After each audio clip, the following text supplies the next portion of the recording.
in the US that is very bullish for silver. Something like $320 billion over the next 10 years is going to go towards solar. And then you have technologies in solar panels where the next technology is supposed to require about 50% more silver, and the technology to follow on that, something like 150% more silver per panel. It's really a very bullish outlook.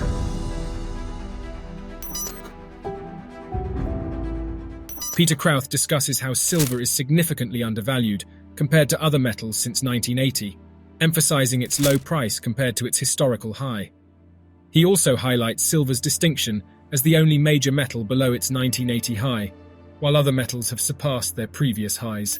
Silver is really incredibly mispriced versus other metals back from 1980. It's the only major metal, even if you look at some specialty metals and right across the board, that is below its 1980 high.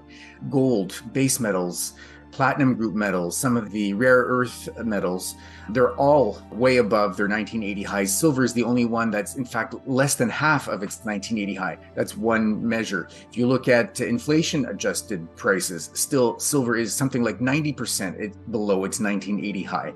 It's just a very bullish setup. And then we can get into things like industrial and investment demand, but silver really is very much unlike any other metal. If you look at the fact that it's both monetary and industrial, it's about 50-50. And I think both of these sides of silver demand are going to explode in the next few years. So there are just so many huge drivers for silver going forward. It's about 55% of silver demand is industrial, and so the balance 45 is what I consider some sort of investment. So it's things like actual investment, people buying physical silver to hold, things like jewelry, silverware. And so if you add those together, in my view, as I say, they're some form of investment. So it's about 50-50 roughly overall, industrial and investment demand. Peter Krauth delves into the demand and supply dynamics of silver. He highlights the balanced nature of silver's demand, with approximately 50% attributed to industrial uses and 50% considered investment-related. Peter Krauth also covers the annual silver supply, recycling rates, and the interdependency of silver production with other metals. Half of the silver supply every year is consumed if you consider that half of it goes to industrial. So there's about 1 billion ounces of supply every year, just roughly, of silver supply. And about 15 to 20% of that comes from recycling. So naturally, some of the industrial demand or use does come back into the supply. But a really interesting note about silver is that only about 28% of silver supply comes from what we call primary silver mines. The rest comes from mining other metals, comes from mining gold, copper, lead, and zinc. And so silver is highly dependent on the production of those other metals. And if you get perhaps some kind of a slowdown or not, more than 2/3 of silver supply depends on those other metals. So if the price of silver goes up, demand for silver goes up. Unless the production of those other metals goes up at the same time, you're not going to get more supply, or at least limited, since, as I say, about 28% comes from primary silver mines. And besides that, silver is also the most conductive metal. That means that it conducts electricity better than any other metal. That's measured on a scale up to 100, and silver is the standard. Silver is the 100. Copper is, I think, a little bit below at 95 or 97. Gold is, I think, a little bit below that. And it's also the most reflective. It reflects 95% of light. It's the single most reflective substance. And if you look at what's happening on the demand side, you can't deny that solar over the next years and decades is going to be a huge driver for silver. The fact that it's highly reflective and conductive has a lot to do with silver being used in solar panels. But right now, of overall demand, silver is 12%. And if you look at overall industrial demand, it's more than 20% of all industrial demand goes only to solar. And so this big green energy shift, I think, is going to probably at the very least double silver demand over the next 8 to 10 years. And you've got all sorts of other projections. The International Energy Agency saying that output from solar is going to be something like nearly 9 times what it is today, just in the next 8 years. And then you've got the Inflation Reduction Act in the US that is very bullish for silver. Something like $320 billion over the next 10 years is going to go towards solar.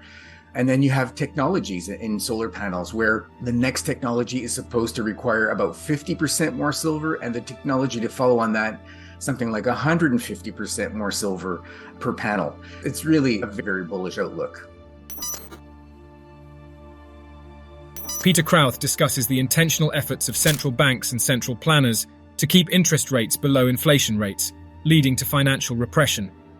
He explains how silver has historically served as a hedge against financial repression and inflation, citing its role as the first international currency and its ability to retain value over time. Central banks and central planners intentionally keep interest rates relatively low while inflation runs higher than interest rates.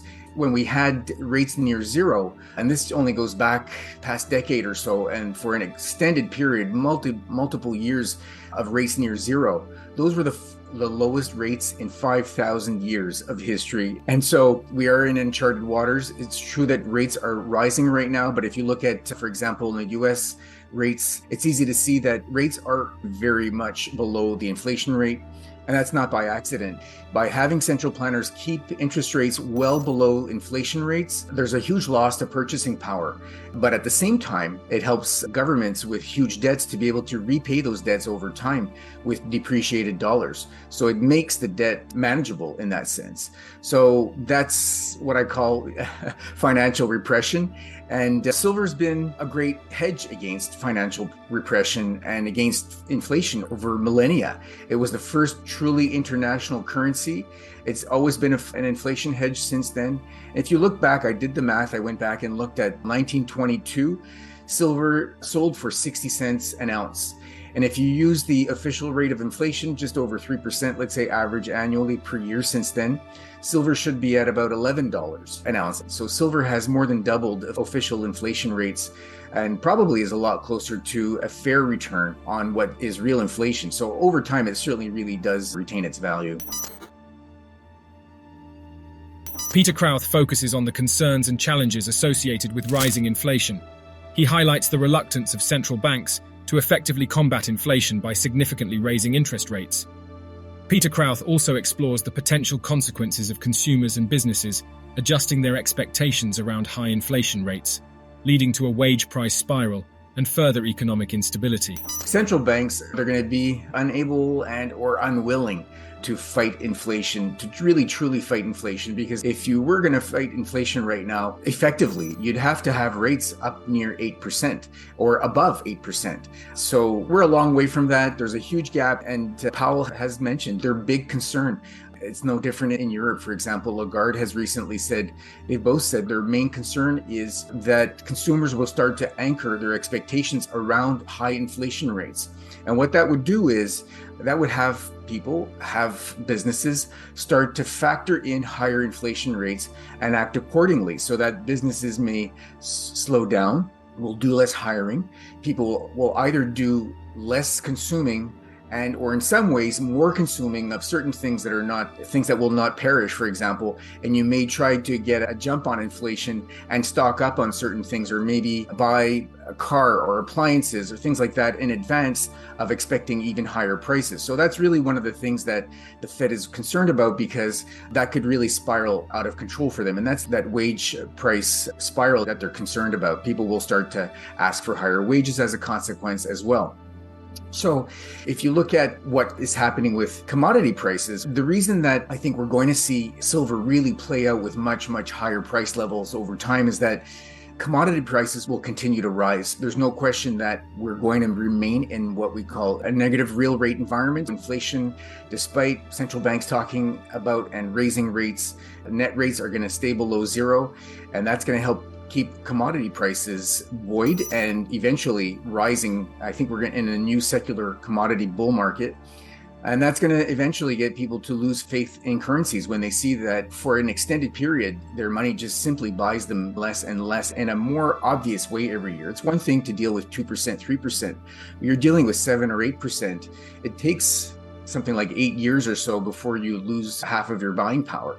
And precious metals have always been a hedge against inflation. People are going to return to it in a big way when they see that this is the one sector that has been outperforming. And commodities and precious metals in particular are going to hold up well.